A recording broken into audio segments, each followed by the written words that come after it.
While planning out my path for the next league, I started to notice that I'm asking myself the same exact questions with each route change. I've come to notice 5 distinct problems that need to be addressed either through your relic choices or region choices. How am I going to make money? How much is agility going to suck? What should I do about prayer? Where are the herbs going to come from? How much pure essence will bossing really produce? Each of these problems have been brick walls that I slam into over and over, all the while telling myself that I'll never underestimate them again, just to slam into them all over again next league. Money is the issue that should always be at the forefront of your mind. It offers infinite XP in magic, fletching, cooking, crafting, smithing, and construction. Magic is always going to require more runes. For fletching, every region has access to a Slayer Master and therefore the Slayer Shop, which contains broad bolts and broad arrows. Combine those with feathers from any fishing shop and you've got a 0-time fletching training method that can be done anytime and anywhere. For cooking, there are shops that sell raw fish all over Gielinor. Most notably is the Piscarilius Fish Shop in Zaya that sells nearly every fish all the way up to raw sharks. Crafting always has the trusty charter ships for glassblowing, but the more affluent adventurer can grab uncut diamonds using Tuckle.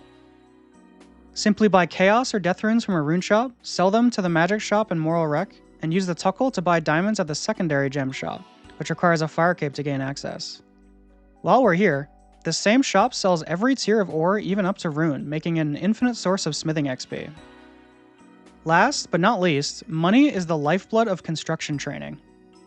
When on a budget, you can always chop piles of mahogany logs and pay the nominal fee to plankify them, but as your coin purse grows, so too do your options. At the high end, you can buy magic stones or even condensed gold from your local stonemason to make crystal or demonic thrones or even gold sinks. When starting out, your options for farming raw GP are pretty limited. Most people are going to spawn in and start pickpocketing men immediately. One method that has quickly become a community favorite is buying gems and selling them back after cutting them. Because the shops have infinite stock in leagues, you can buy infinite uncut sapphires or emeralds and sell them back at a crazy markup. As you get later into the league, if you haven't taken a gold generating relic like Fire Sail or Golden God, there are still a few decent scalable options for drumming up some walking around money. An Infernal Pickaxe relic can generate piles of adamant or rune bars, which can then be converted into alkables.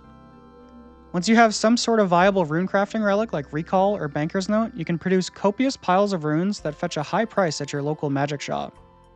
After finishing 50 million XP in rune crafting, I usually walk away with 100 mil worth of runes. Clues can also produce a surprising amount of alkables, specifically once you're grinding out hard tier or higher.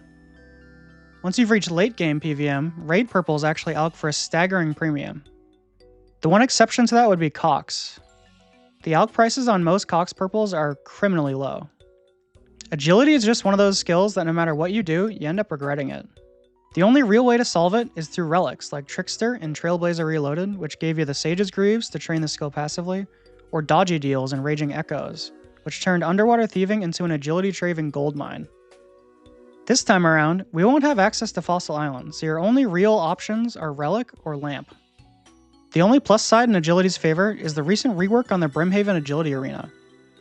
In between pillar tags, you can do some AFK skilling like bolt fletching, and the minigame multiplier should give you extra reward vouchers, but probably not extra XP.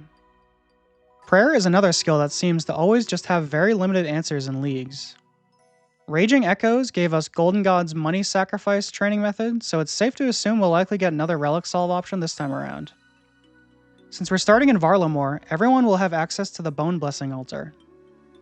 Blessed Bones are produced by nearly every activity in Varlamore, so I have a sneaking suspicion that early prayer levels are actually going to be pretty abundant.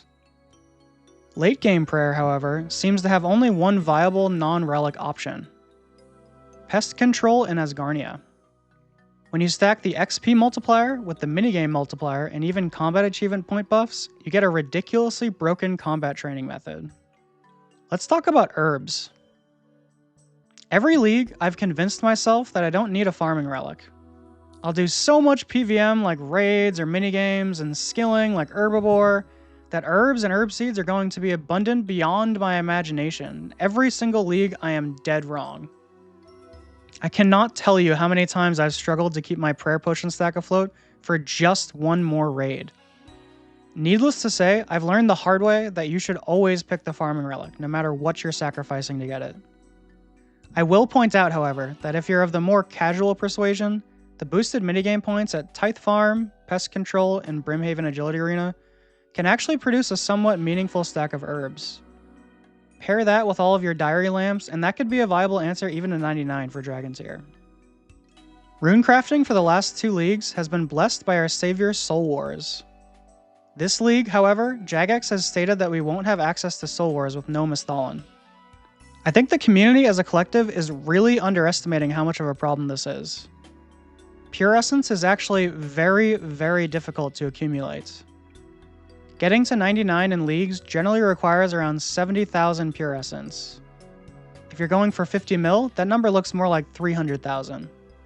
Your region choices are going to make a really big difference on how much Pure Essence you can efficiently get your hands on. The Laren's keys you get in Wildy will likely be the best answer, but Brimmy keys and Cox and Zaya are pretty good choices too.